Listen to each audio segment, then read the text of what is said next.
While these packs might look the same, let me tell you there is some crucial key differences. To get this video started, this is not a specs video. This is purely a which one might be best for the kind of backpacking that you are doing. So I want to get started off by talking about key similarities that both of these packs have. And Unbound is over here, Southwest is over here. This is the old Southwest. It's not the new one that they just came out with. So the Dyneema that is on this black Unbound versus this black Southwest is the same. I believe it's a 150 denier DCF fabric or DCH, one of the two.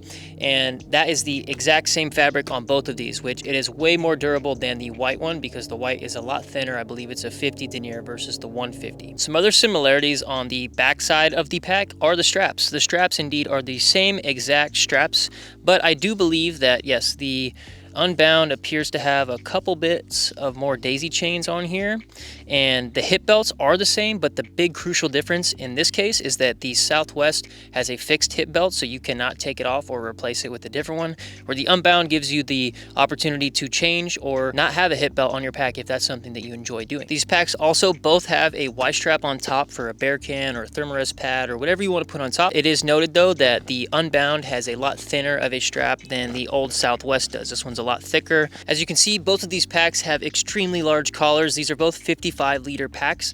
You can stuff a ton of gear in here if you choose to do so, or the thing that I prefer is I get the 55 liter so I can roll it down. So I have a more versatile pack for different seasons where I can stuff it all the way, or I can go super light and roll this thing all the way down to the base of your neck. And the other crucial thing is these both have a similar weight, around 30 to 32 ounces, depending on what size you get with the black fabric. And a similar price tag, around $400 to $425, maybe a little less or a little more, depending on which one you get and the color and the size. So for the Unbound 55, the back panel is phenomenal. There's a piece of it's almost like plastic or something in the back. It's a good pad in the back there. I think it's like foam and plastic.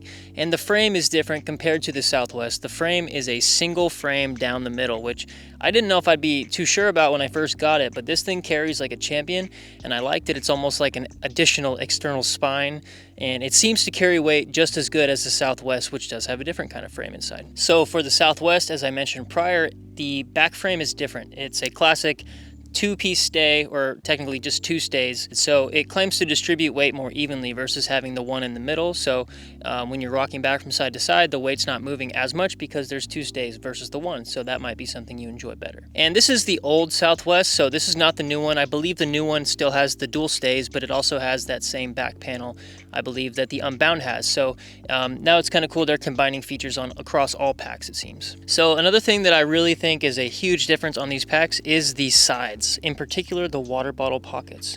As you can see, the Southwest here, it is much taller, and let me tell you, this is not the easiest pack to get your water bottles in and out of when you're walking. It's something you can get used to, but compared to the Unbound, they have lower cut pockets that easily can cram 2 bottles in here, if not a tent or something else, and there's plenty of extra space in here. And I think, in my opinion, that is probably one of my favorite things about the Unbound over the Southwest, is that the water bottle pockets are so accessible and adjustable. So another thing about the sides is the cinch cords. The Unbound over here has a really nice adjustable cinch cord. You can actually stuff trekking poles, tent poles in here, easily adjustable. The Southwest has some weird shit going on, in my opinion. I mean, this strap technically goes over your water bottle pocket, which I never understood. I mean, I guess if you're on like a real expedition and you want stuff to stay in there, it's really good for that. And then, you know, it's got some other ones that go on this front here.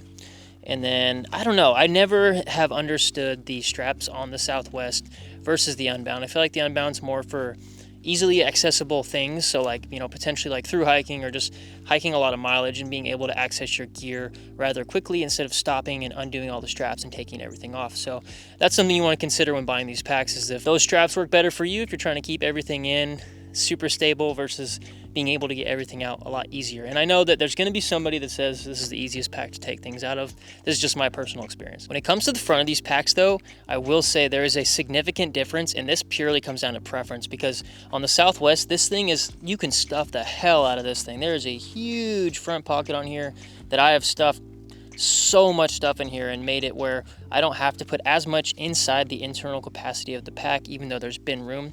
But this thing can really, this can haul. This pack is meant for hauling a lot of things that you don't want to be inside of your pack, or just keeping wet things on the outside. I think that's great too. But I personally fell in love more with the Unbound 55 with this Dyneema stretch mesh, you can still stuff a lot in here, but I think some pros of this are it feels more breathable. There's also a double pocket, so there's one down here that I typically put my poop kit in right here for easier access, but I can also get up inside the bottom of this. So if I keep my rain jacket, which I do keep it in the front mesh, I usually stuff that in the very bottom, and then instead of reaching all the way down from the top, I can go in from this little tiny pocket here and actually get into it easier than reaching through everything else. Now, the thing that, in my opinion, sets this pack apart the most from the Southwest for the Unbound is this beautiful, beautiful, what I call the snack pouch here.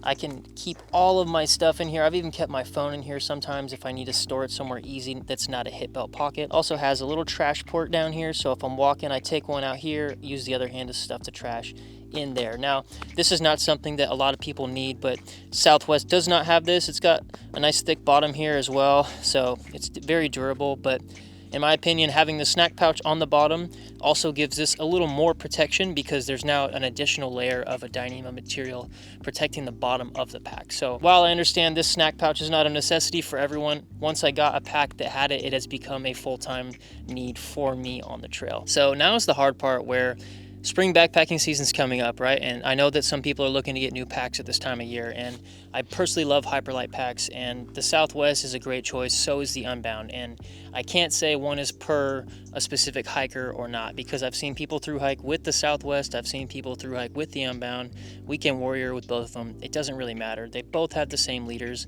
What it's going to come down to is the kind of frame you want, the features that you want on the pack, as well as just your backpacking style. So if you're somebody that likes to bring a ton of extra stuff, they both are 55 liters, but again, this one does have more storing capacity on the outside than this one does, so it's really going to depend on what you want. I'll tell you which one I'm choosing though. I choose the Unbound 55 every time. I feel bad because I haven't touched the Southwest in the last year and a half or so. The Unbound 55 to me is just a top tier pack. I haven't found one that is better than this pack, so let me know down below what you like. Please make sure you like, comment, and subscribe, and thank you guys for watching the Gear Garden.